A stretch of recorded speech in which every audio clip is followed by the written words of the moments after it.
నమస్తే పెద్ద నేమ్ పేరు నా పేరు ఫ్రాంచైజ్ అయ్యా. ఫ్రాన్సిస్ గారు. కూటమి ప్రభుత్వం అధికారంలోకి వచ్చింది. పెన్షన్ వచ్చిద్దా మీకు? ఏమైనా సంవత్సరం అయింది కదా పరిపాలన, ఎలా నడుస్తుంది అంటారు? బాగానే ఉందా? ఇప్పుడు వరకు బాగానే ఉంది. కాకపోతే ఈ వికలాంగులని మూగోళ్ళకని ఇవన్నీ టెస్టులు చేసి కొన్ని పోయినాయి, కొన్ని ఉన్నాయి.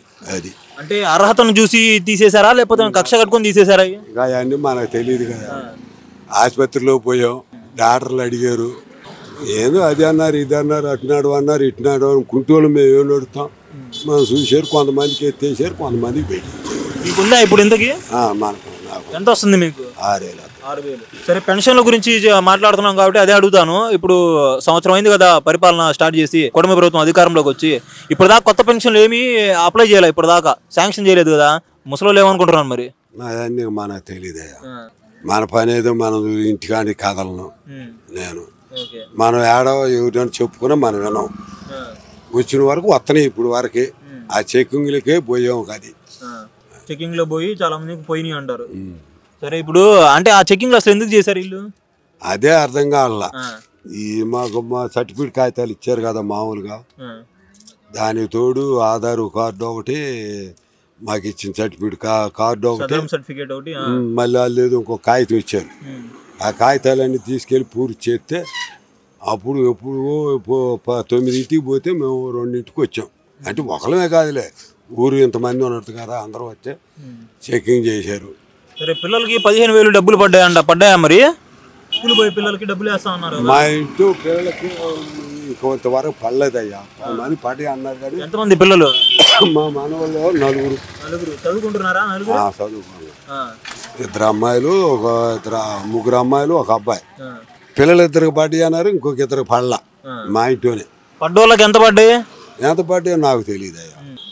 2కి ఎందుకు పడలేదో కనుక్కోలేదా మరి? సచివాలయానికి పోయి బ్యాంకుకి పోయారు కనుక్కోవడానికి. అలా ఏదో కాగితం తప్పు ఉందని చెప్పారంట. ఇక వచ్చారు, మళ్ళీ ఆ కాగితాలు పూర్తి చేయాలంట. అది అంటే ఇంతకుముందు జగన్ టైంలో ఒక బిడ్డకి వేసేవాళ్ళు కదా డబ్బులు. ఇప్పుడు చాలా మంది, ఎంతమంది ఉంటే అంతమందికి వేస్తున్నారు కదా. అప్పుడు బాగుందా, ఇప్పుడు బాగుందా? అవన్నీ మనకు తెలియదు కానీ అప్పుడు బాగానే ఇచ్చాడు. ఇప్పుడే వీడు మొదలేసింది ఇస్తుంది, ఇంకా తెలియాలి. ఇంకా ముందు తెలియాలి. ఇప్పుడే ఇస్తుంది. ఇచ్చేది ఎంతమందికో మరి పోయేది ఎంతమంది తెలియదు కదా. ఆయన ఇచ్చాడు. వీళ్ళు ఒకరికి 2కి ఇచ్చాడు జగన్. మరి ఇచ్చింది ఇప్పుడే కదా, మరి తెలియాలి. సరే పెద్ద, ఇప్పుడు చంద్రబాబు బాగానే చేస్తున్నాడా ఇంతకీ? ఇప్పుడు వరకు బాగా చేస్తున్నాడు. జగన్ బాగా చేశాడా, చంద్రబాబు నాయుడు బాగా చేశాడా? జగనే బాగా చేశాడు. కాకుండా జగన్ నువ్వు చేసిన పనులు ఏం నచ్చినాయి నీకు? అంటే పథకాలు ఇచ్చాడని చెప్పి నచ్చాడా లేకపోతే? ఇచ్చాడండి అన్ని. అమ్మబడి అని, పేరు డోకరాలని అప్పుడు ఇచ్చాడు కానీ ఇప్పుడు అసలు లేవు అండి. ఏమీ లేవు. సంవత్సరం అయింది, లేదు. అది గ్యాస్ బండ్లు అయినా వస్తున్నాయా? ఫ్రీ బండ్లు అన్నారు కదా సంవత్సరానికి కూడా. బంద్ ఇప్పుడు కట్టుకున్నారు. డబ్బులు ఏం పడలా మీకు? డబ్బులు లేదు, గిబ్బులు లేదు. కదేవాడు శాంతం కట్టమంటున్నారా ఇక్కడ? సరే, ఫ్రీ బస్ అంటున్నారు. ఇటు వరకు అన్నారా? ఇది జగన్ ఉన్నగా పడ్డి తెచ్చుకున్నారు, ఇచ్చుకున్నారు తీరు. ఇప్పుడు ఇంతవరకు కొంతమంది పడలేదు అంటున్నారు. పడలే మరి ఇంతవరకు. పడిని అన్నవాళ్ళు లేరు. పడతాయి అని అన్నారు, మరి వదిలేడు. ఇప్పుడే మనకు తెలియదు. గ్యాస్ డిపోలు పోయి కనుక్కోవట్లా మరి, ఎందుకు పడట్లేదు ఏంటి అని? బ్యాంకీలో చూస్తున్నారు. డిపో కాదు, బ్యాంకీ పెట్టాడుగా. అది మరి దానికి ఏది వస్తలేని మళ్ళీ పెంచాడుగా. మళ్ళీ 50 పెంచాడుగా, తగ్గిస్తామని. ఏది తగ్గించింది ఏదైనా ఫ్రీ బస్ పెడతామని చెప్పంటున్నారు. అదైనా చేస్తారు? అది లేదు. ఆగస్టు 15 అంటున్నారు. ఆగస్టు 15 లేదు. వాడు పొందకూడదు చెబుతున్నావు కదా. లేదు. మళ్ళీ జగన్ గెలిచే అవకాశం ఉందా? ఉండదండి. జగన్ వెళ్తాడు. చంద్రబాబు లేదు. పవన్ కళ్యాణ్ తెలుసా నీకు? ఆడేది తెలీదు. ఏంది, ఎలా చేస్తున్నాడు ఆయన? అన్ని కొట్లే కదండి, తల్లులేగా. ఎవడన్నా ఎదురుకిచ్చేవంటే నన్ను దంతుండే, నిన్ను దంతుండే, ఇక్కడే దంతుండే. ఇంకేం మాట్లాడితే ఊళ్ళో దంటున్నారు అలానే. మా ఊళ్ళో వండేలైనా చెప్పు వాడితేనే కాదు కానీ. అది ఎవడైనా కానీ ఎవడు ప్రభుత్వం వచ్చినా కాళ్ళు ఉండాలి. అంతేనండి, ఎవరు వచ్చినా. అది వీళ్ళు చంద్రబాబు నాయుడు కూటమి ప్రభుత్వం మొత్తం కూడా జగన్ ని జైల్లో వేస్తామని చెప్పంటున్నారు లిక్కర్ స్కామ్ లో. వేయొచ్చు, ఎందుకంటే వాళ్ళు ప్రభుత్వంలో ఉండరు. వేయొచ్చు. ఈడు గెలిచినా ఈడు వేయొచ్చు. ఎవరు వస్తే కాదు చూస్తున్నాం. ఇంకే చేసేదే ఉంది. ఎవరు గెలిచే వాళ్ళు ఆపోజిట్ వాళ్ళని జైలు వేయడమే. అంతే. ఇంకేం చేస్తారా? అంతే చేస్తారంటావా? అంతే. అదేమో మనం మాట్లాడేవాడు మనం దంతారు మళ్ళీ. అధికారం ఉంది కదా, ఇంకేం మాట్లాడతాం మనం? ఏం మాట్లాడలేమంటావు? లేదు, ఎదురు లేదు. ఎవడు వచ్చినా 5 ఏళ్ల తర్వాత మరి సినిమా చూపిస్తావు నువ్వు కూడా? చూపిస్తారు, చూపిరు. అది అంతా జనంలో ఉంది, మనం ఒక్కలో అనుకుంటూ కుదరదు. జగన్ ఎందుకు ఓడిపోయారు అంటావు? ఏమో అన్నీ మనకు తెలియదు, అంతా మనకు తెలీదు. అంటే ఓట్లు నాకు పడ్డాయి, కాకపోతే నేను గెలవలేదని చెప్పండి. పడ్డాయి అని మరి జనాభా అనుకోవటం ఏంటంటే ఓట్లు మిస్ చేశారు అంటున్నారు. అయ్యా, ఓట్లు మిస్ చేశారా? పెట్లు బాక్సులు మిస్ చేశారు అంటున్నారు. అది లేకపోతే మన చిన్నోడు అంటున్నారు, మిస్ చేశారు. కాగితాలు కూడా టీవీలో చూసాముగా కొన్ని వచ్చిన వీడియోలు. మరి మాత్రం నిజమో తెలియదులే కానీ కొన్ని వీడియోలు అయితే చూపించారు కదా. అంటే ఈ రోజుల్లో ఈ ప్రతిదీ చేయొచ్చులే వీడియో.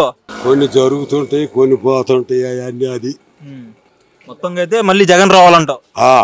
బాబు వద్దంటావు? బాబు మాకు గెట్టదండి. పవన్ కళ్యాణ్ కావాలి. పవన్ కళ్యాణ్ ఏం ఆ సంగతి మనకు తెలియదులేండి. అసలు ఆయన ఎలా చేస్తున్నాడు? ఫస్ట్ టైం కదా. అసలు ఇటు ఎవరికి వచ్చి మాకు చేసాడంట. ఏం చేస్తున్నారు ఇటు? శ్రీదాస్. ఎక్కడి నుంచి ఏం పని చేస్తూ ఉంటారు? Tummapudi, non employee. ఓకే అన్న, ఇప్పుడు కూటమి ప్రభుత్వం అధికారంలోకి వచ్చి సంవత్సరం అవుతా ఉంది కదా, పరిపాలన ఎలా జరుగుతుంది అంటారు? బాగానే ఉందా, లేకపోతే ఇంకా ఏమైనా చేయాల్సినవి ఉన్నాయా? కరెక్ట్ చేసుకోవాలి. కరెక్ట్ చేసేది సూపర్ 6 పథకాలు అయితే దగ్గర దగ్గర 90% అమల్లోకి వచ్చినట్లే కనిపిస్తుంది. 90% అయిపోయినాయి. ఒకసారి పథకాలు చెప్తారా? 6 ఏంటో? 6లో ఒకటి పెన్షన్ పథకం. పెన్షన్ ఉందా దాంట్లో? పెన్షన్ ఉంది. పెన్షన్ లేదా? 1000 రూపాయలు ఎక్స్టెన్షన్. 3000 4000 చేశారు. వికలాంగులకు 3000 6000 డబల్ చేశారు. అదొకటి. సంవత్సరానికి 3 ఫ్రీ గ్యాస్ సిలిండర్స్, అదొకటి అమలైంది. మొన్న అమ్మఒడి పథకం, కుటుంబంలో ఎంత తల్లికి వందనం, కుటుంబంలో ఎంతమంది పిల్లలు ఉంటే అంతమందికి ఆల్ సక్సెస్. కాకపోతే కొంతమందికి బ్యాంక్ అకౌంట్లో ఆన్లైన్ కాకపోవటం, లేకపోతే హౌస్ హోల్డ్ కాని వాళ్ళు కొంతమంది ఉన్నారు. అలాంటి వాళ్ళకి ఆగినాయి. జూలై 5 వరకు దానికి అవకాశం ఇచ్చారు. మీరు చెప్పినట్టుగా సూపర్ 6 90% అన్నారు. 90 అంటే ఇప్పుడు 6లో ఎన్ని కావాలి?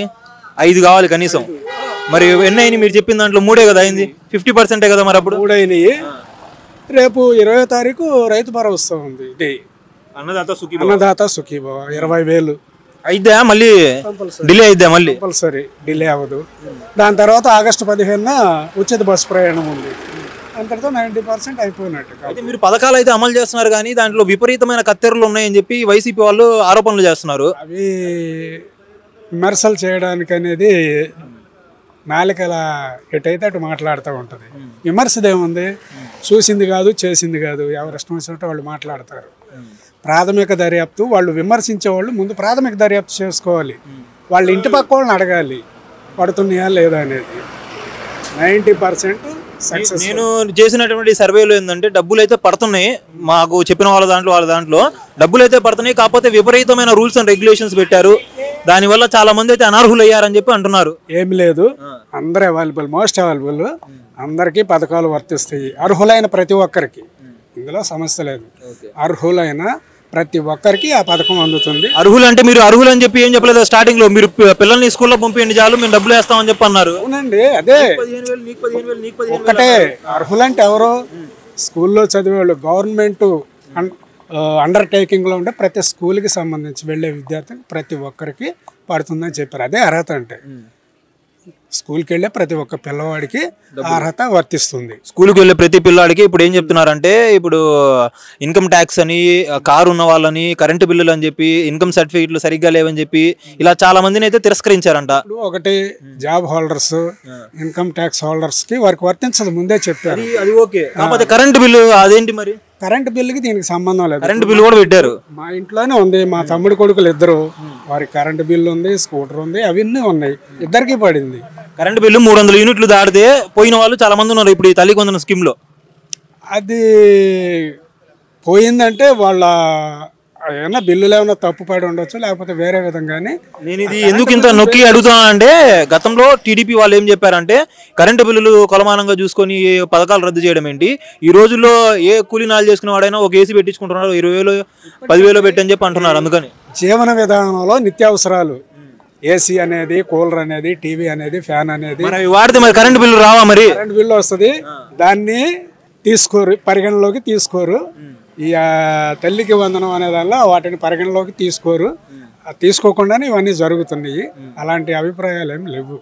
ఇదేంటంటే కేవలం ప్రతిపక్ష పార్టీల వాళ్ళు జీర్ణించుకోలేని పరిస్థితిలో ఉన్నారు, ఆరోపణలు చేస్తున్నారు. ఇంకొకటి మొత్తంగా ఈ 2000 కట్టింగ్ ఏదైతే పడిందో గతంలో జగన్ చేసినప్పుడేమో 2000 కట్టింగ్ ఎందుకు అని చెప్పి వీళ్ళు క్వశ్చన్ చేశారు కదా, మరి ఇప్పుడు వీళ్ళు కూడా అదే చేశారు కదా అని చెప్పి అంటున్నారు. వీళ్ళు వివరణ ఇచ్చారు, జగన్ ఆ రోజు వివరణ ఇవ్వలేదా? స్కూల్ మెయింటెనెన్స్ అని చెప్పి అన్నాడు కదా జగన్ కూడా. లేదు, ఈ రోజు అయితే క్లియర్ కట్ గా చెప్పాడు నారా లోకేష్, 2000 స్కూల్ మెయింటెనెన్స్ కి ఇస్తున్నాము, 13,000 తల్లుల ఖాతాలో పడితేనే వివరం చెప్పాడు. అంతకుముందు అలా చెప్పలేదు. జగన్ అయితే చెప్పారు, మరి ఆ మాట మరి మీరు విన్నారో లేదో? టాయిలెట్ మెయింటెనెన్స్ ఫండ్ అన్నారు. మేము వినలేదు. ఈ రోజు అయితే వాళ్ళు ఇచ్చే ముందే కరెక్ట్ గా చెప్పారు, క్లియర్ కట్. వైసీపీ వాళ్ళు ఏం చెప్తున్నారంటే ఆ 2000 లోకేష్ గారి అకౌంట్ లో పడుతున్నాయని చెప్పి అంటున్నారు. దానిపై మీ అభిప్రాయం ఏంటి? మరి వాళ్ళు ఏదైనా ఉంటే బ్యాంక్ అకౌంట్ లో పడ్డట్టు డాక్యుమెంట్స్ తీసుకొస్తే ఆయన ఓపెన్ ఛాలెంజ్ చేశాడు, చూపిస్తే మేము దేనికైనా సిద్ధం అనేది. అది ట్రాష్. వాళ్ళు ఏంటంటే పథకాలు అన్ని అమల్లోకి వస్తున్నాయి కాబట్టి జీర్ణించుకోలేని పరిస్థితి. ఇవన్నీ ప్రజల్లోకి వెళ్ళిపోతున్నాయి. ఇక ప్రజల్లో రివర్స్ అనేది ఉండదు ప్రభుత్వానికి. ఏం చేయాలనే దానికోసం ఏదో వెళ్తా ఉంటాం. మొత్తంగా ఈ పరిపాలన అయితే బాగుందంటారు. సూపర్. 6,000కి దొరకని ఇసుక ఈరోజు 1,500, 2,000కి మా ఇంటికి వచ్చేస్తుంది. ఎంత ఇది? ఆనాడు ఇసుక చాలా బంగారం లాగా తయారైంది, కనిపించలా ఇసుక అనేది. ఈరోజు 2,000కి ఇంటికి వచ్చేస్తుంది ఇసుక. మరి మంచి మంచి రోడ్డు చేసేసారు. ఈ రోడ్డు మాది తెనాలి విజయవాడ రోడ్డు చాలా అధ్వానంగా భయంకరంగా ఉండేది. 6 దాటితే ప్రయాణం చేయాలంటే ఇబ్బందికరంగా ఉండేది. అలాంటి పరిస్థితుల్లో ఇప్పుడు ఎక్సలెంట్ రోడ్లు వేసేసారు. అది చాలు. రాష్ట్రంలో ప్రతి చోట ఇలానే ఉన్నాయా, లేకపోతే ఈయన ఇక్కడ కంటెస్ట్ చేశారని చెప్పి వేసుకున్నారు ఇక్కడ రోడ్డు? కంటెస్ట్ కాదు, త్రూ అవుట్ ఆంధ్రప్రదేశ్లో మినిమం 78% రోడ్లు కంప్లీట్ అయినాయని మేము అనుకుంటున్నాం. ఖచ్చితంగా అయినాయి. ఈ పథకాలు అయితే మరి అమలు అవుతాయి అంటారా? సూపర్ 6 త్వరితగతిన కరెక్ట్గా ఆగస్టు 15కి 90% కంప్లీట్ అవుతుంది. రాష్ట్రం మొత్తం తిరగొచ్చా బస్ వేసుకుని, లేకపోతే జిల్లాలు మండలాలు లేకపోతే పక్క ఊర్లగా? ప్రాసెస్ జరుగుతుంది ఆర్టీసీ మేనేజ్మెంట్తో.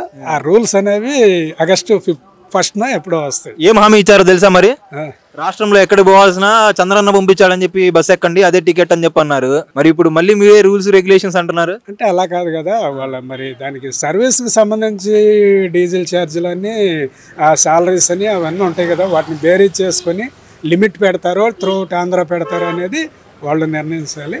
అది ప్రాసెస్ జరుగుతుందని చెప్తున్నారు. మొత్తం ఎన్ని మార్కులు వచ్చి పరిపాలనకి? 90. ఎస్. మళ్ళీ జగన్ వచ్చే అవకాశం ఉందా? జగన్ రావాలంటే వీళ్ళు ఏదైనా తప్పిదాలు చేస్తే తప్పనిచ్చి చాలా కష్టం. ఆ దిశగా కనిపిస్తుందా మీకు తప్పిదాలు చేసేలాగా? లేదు. ఎందుకంటే అటు కేంద్ర ప్రభుత్వం వీళ్ళకి అనుకూలంగా ఉంది, కంబైన్డ్గా ఇద్దరు కలిసి చేస్తున్నారు కాబట్టి అవసరమైనటువంటి నిధులైనా సమకూర్చే విధంగా కేంద్రం ఉంది. అలాంటప్పుడు ముందుకెళ్తుంది కానీ ప్రభుత్వం వెనక్కి తిరిగి చూసుకునే పరిస్థితి ఉండదు.